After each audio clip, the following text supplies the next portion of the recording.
इंसाफ news online पे आप सबका खैर मकदम है। आज मैं किशनगंज ज़िला में हूँ। ये सीमांचल का एक तरह से कहा जा सकता है कि एक सेंट्रल ज़िला है और जो सीमांचल की जो पहचान है वो किशनगंज से है। और किशनगंज इसलिए भी बहुत अहम है कि यहाँ पे मुसलमानों की आबादी जो है 67% बताई जाती है, जबकि एक अंदाजे के मुताबिक 75 के करीब मुसलमानों की आबादी है। यहाँ पे 5 असेंबली हल्के हैं और किशनगंज से एक ज़माने में से शहाबुद्दीन MJ अकबर जैसे अहम शख्सियात भी मेरे पार्लियामेंट हो चुके हैं और हिंदुस्तान के मशहूर आलिम दीन मौलाना साहुल हक कासमी भी यहाँ से नुमाइंदगी 2 मरतबा कर चुके हैं।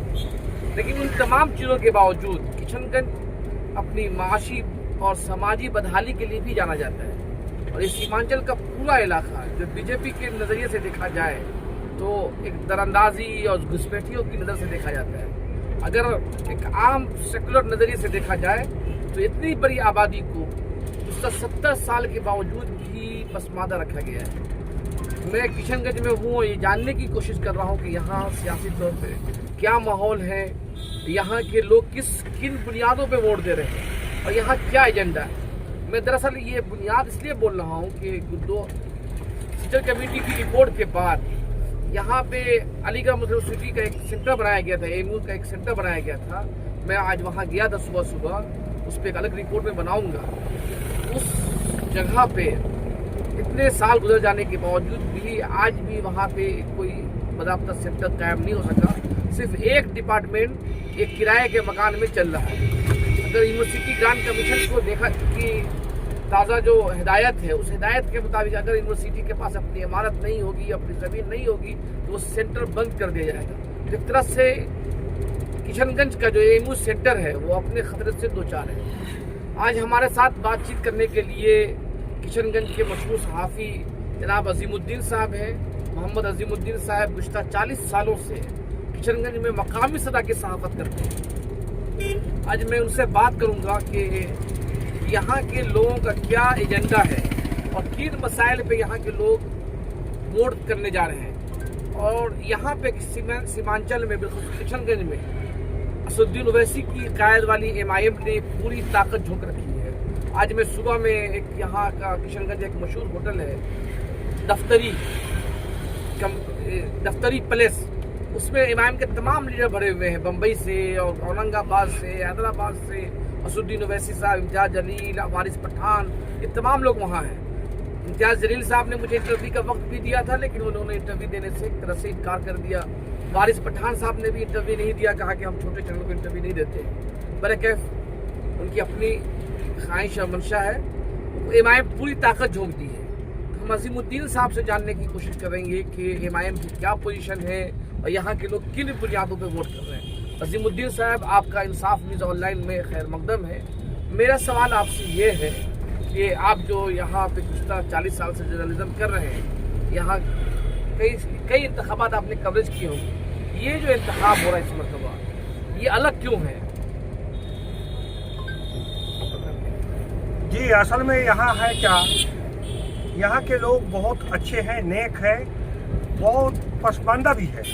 लेकिन असल मामला ये है कि हिंदुस्तान में जो बीजेपी की खेल चल रही है उसे लोग यहाँ के लोग समझ रहे हैं। ऐसी हालत में यहाँ के लोग महागठबंधन को वोट करेंगे, जिनमें ठाकुरगंज में सऊद असरार साहब हैं, किशनगंज में कमरुल हुदा कांग्रेस के हैं और बहादुरगंज में प्रोफेसर मुशव्विर साहब हैं। ये लोग जीत रहे हैं। और उसी तरह से पूर्णिया जिला के अमोर विधानसभा में अब्दुल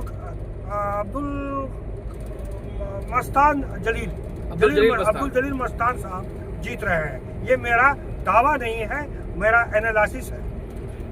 ये जब ये आपका जो एनालिसिस तजुर्बा है आपका बता रहा है कि आखिर MIM से लोगों का मुंह भंग क्यों हो गया, जबकि 2020 के इलेक्शन में देखिएगा कि किशन सीमांचल ही एक ऐसी जगह थी जो MIM के लिए एक उम्मीद लेकर आया था। तो ऐसा क्यों लगता है कि MIM का यहाँ पे माहौल ख़राब हो गया है?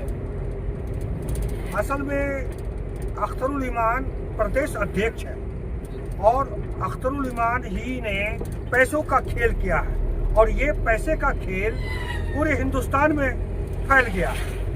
ये तमाम चैनलों में और तमाम अखबारों में आने लगा और उनकी जो ये तरफ है लोगों को पता चल गया। नतीजा ये हुआ कि लोग उनको वोट नहीं कर रहे हैं, बल्कि कहीं तो निकाल बाहर कर रहे हैं और कहीं कहीं बेइज्जत भी कर दिया है। जैसे अमोर में ही बहुत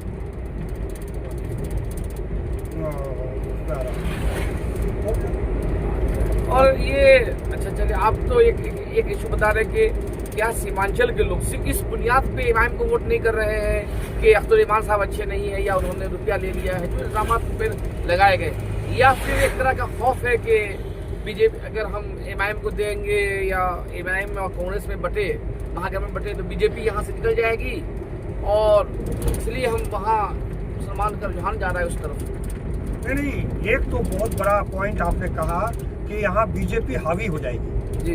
ऐसी हालत में हिंदुस्तान पैमाने पर लोग देख रहे हैं कि मोदी साहब क्या कर रहे हैं, मोदी जी क्या कर रहे हैं, ये लोगों को पता है और उनका ही जमीन पर मतलब हर विधानसभा में उनका ही लोग छाए हुए हैं। ऐसी हालत में यहाँ के लोग उनको वोट नहीं करके, एमआईएम को नहीं करके, ताकि वोट बटे नहीं, तो अलग अलग विधानसभा में अलग अलग लोगों को, जैसे महागठबंधन के लोगों को दे रहे हैं, उम्मीदवारों को दे रहे हैं वोट, और यही रहेगा आखिरी तक। जहाँ से अख्तर ईमान साहब इलेक्शन लड़ रहे हैं तो वहाँ ये अमोर है ना? जी जी, अमोर जो ये पूर्णिया डिस्ट्रिक्ट में पड़ता है। जी जी, अमोर पड़ता है पूर्णिया डिस्ट्रिक्ट जी जी। तो अजीम साहब, मेरा सवाल ये है कि अख्तर ईमान साहब की इस वक्त क्या पोजीशन है, क्योंकि वहाँ पे से तरफा मुकाबला बताया जा रहा है। एक तो एमआईएम के कैंडिडेट खुद अख्तर ईमान साहब हैं, दूसरी तरफ कांग्रेस के बहुत सीनियर लीडर अब्दुल जलील मस्तान हैं, और तीसरी तरफ जेडीयू के सबा अहमद है जो यहाँ से इंतखाब लड़ रहे हैं। तो वहाँ पे पोजीशन क्या है? वहाँ अख्तर ईमान भी नहीं जीत रहे हैं और सबा जफर भी नहीं जीत रहे हैं। अच्छा। वहाँ अब्दुल जलील मस्तान जीत रहे हैं। नहीं, मुझे जब लास्ट इलेक्शन में जब आए थे तो लोगों ने बताया कि अब्दुल जलील मस्तान यहाँ से 6 मरतबा के एमएलए हैं, लेकिन कोई खास काम नहीं किया है, अभी भी उसी तरह की पसमानदगी है वहाँ पे। नहीं, कुछ तो मामला है, जैसे हिंदुस्तान पैमाने पर मैंने कहा आपको, उस पर भी मामला है, और कुछ वहाँ के लोग, मुकामी लोग, वो बाहरी लोगों को नारा दिया है, बाहरी भगाओ और अब्दुल जलील मस्तान को जिताओ। अच्छा, ये सबा अहमद है और अख्तर ईमान ये अमूर के नहीं है? नहीं है। अख्तर ईमान साहब तो कुछ दामन के हैं। और सबा साहब वो भी अररिया के हैं। अच्छा, वो अररिया से ताल्लुक रखते हैं। अच्छा, आखिरी सवाल मेरा आपसे है, ये सवाल आपसे है कि यहाँ के किशनगंज में लोग के सवालात क्या हैं, लोग के पास एजेंडा क्या है, या सिर्फ यही एक एजेंडा है कि हमको बीजेपी को हराना है, या फिर यहाँ के मकामी लोगों के भी एजेंडे हैं कि भाई यहाँ तालीम का माहौल अच्छा नहीं है, तालीमी इदारे कम बनाए गए हैं, हेल्थ का सिस्टम अच्छा नहीं है, लाइट बिजली का मसला, सड़क का मसला, क्या है यहाँ पे लोग? नहीं, अभी जो है कोई मसला नहीं है। अभी एक ही मसला है, बाहरी भगाओ और अपना इलाका को बचाओ। अच्छा, बहुत बहुत शुक्रिया आपका। हम बात कर रहे थे अजीमुद्दीन साहब से। अजीमुद्दीन साहब ने बतलाया है कि एमआईएम की लहर इस मरतबा नहीं है। अब क्यों लहर नहीं है और कि आखिर 5 सालों में एमआईएम ने अपनी ज़मीन को मजबूत करने के बजाय कमज़ोर क्यों किया है? दूसरा सवाल ये भी है कि एमआईएम ने यहाँ पर पूरी ताकत झोंक रखी है और जिन एजेंडों को आगे बढ़ाई तरह से डिवाइड करने की कोशिश भी है, पोलराइजेशन करने की कोशिश है। और लेकिन एक बात जो साफ समझ आ रही है कि यहाँ के लोगों के पास सिर्फ एक एजेंडा है कि हमें किसी तरह से बीजेपी को रोकना है। उसमें कहाँ तक कामयाब हो सकते हैं, इसका फैसला 14 नवंबर को ही होगा। आपका बहुत बहुत शुक्रिया।